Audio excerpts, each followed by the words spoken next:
Hello YouTube world. This is E to the J. Wow, this is almost too short. Let me see. I'm out to possibly raise up the camera. All right. We got the oldest buffer I owned. It is a high and low speed Makita. I got the wood cutting pad on this one. Turn it around. Let y'all see it. All right.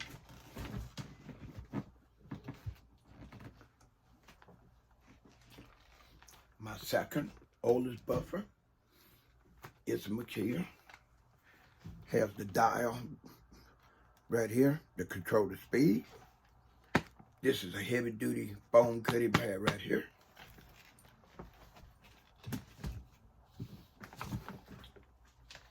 I have my third owned buffer, Makita.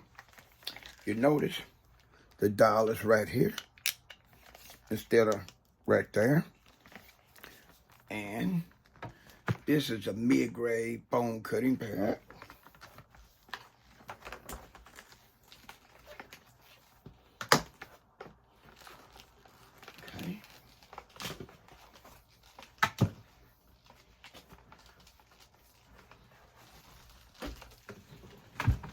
Okay.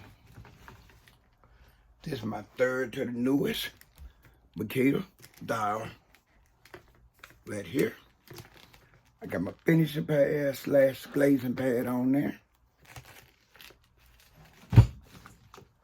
I could do a paint correction with all these pads that's on there. For each buffer, I could use a different pad if I wanted to.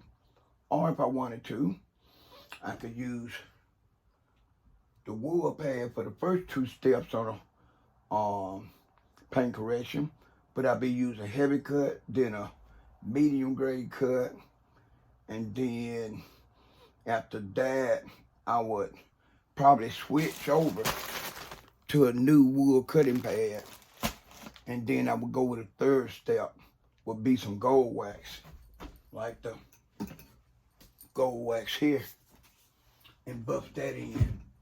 Then I'll be ready to go with this pad here I showed you. Now, if I really wanted to go uptown, I could hit it with that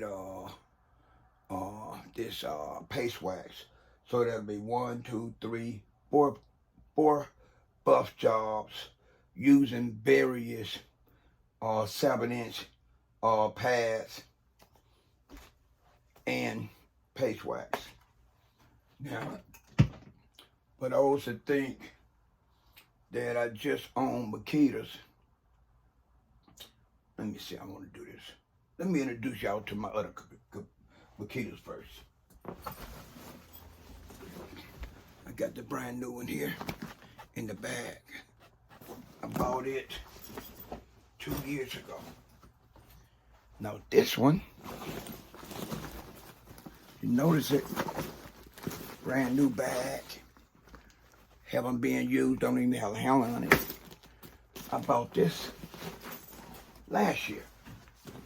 Okay, when I bought that last year, I stepped up and I got my first dual action buffer.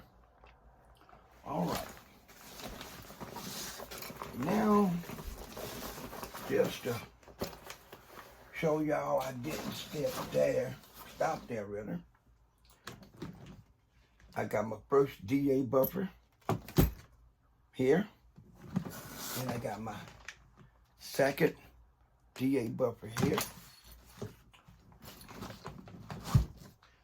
Then I have a DA buffer / polisher here.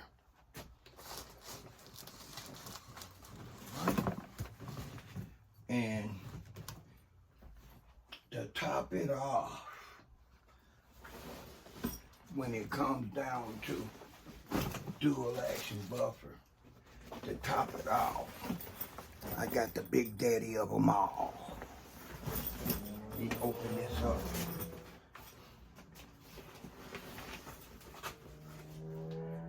This is a 21-inch dual action buffer.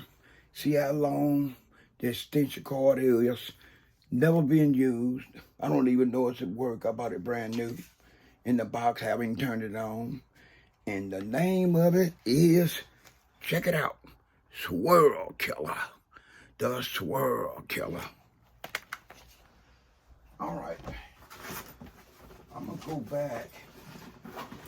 I want to see how many Makitas do I have. 1, 2, 3, 4, 5, 6. I got 6 Makitas. 1, 2, 3, 4, 5, 6. 6 Makita buffers. All right.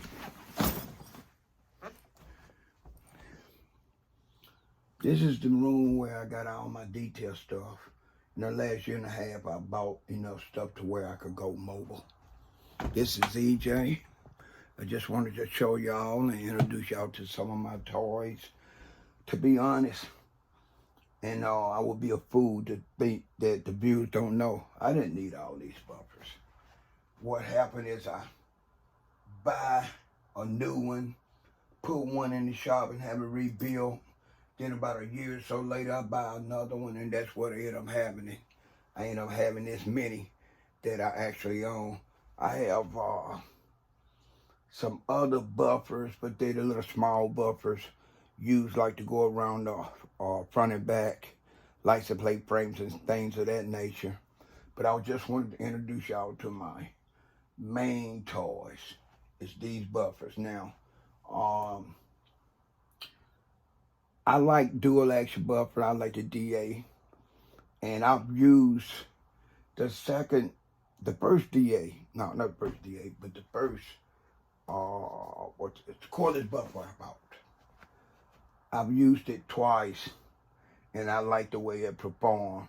But to be honest, and I bought this too here. This big one, this big add-on, because I just wanted to really show off, right?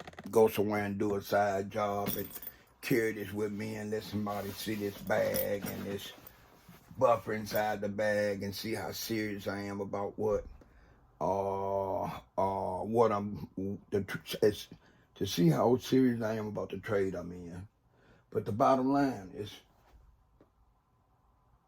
even owning the 2 dual action buffers, I can still take one of my last 4 Makita buffers that have the dial on the top, and with changing out the pads and changing up the RPMs and knowing what creams to use in the steps, I could do just as well or even better with that Makita than I could everything else you see on this table.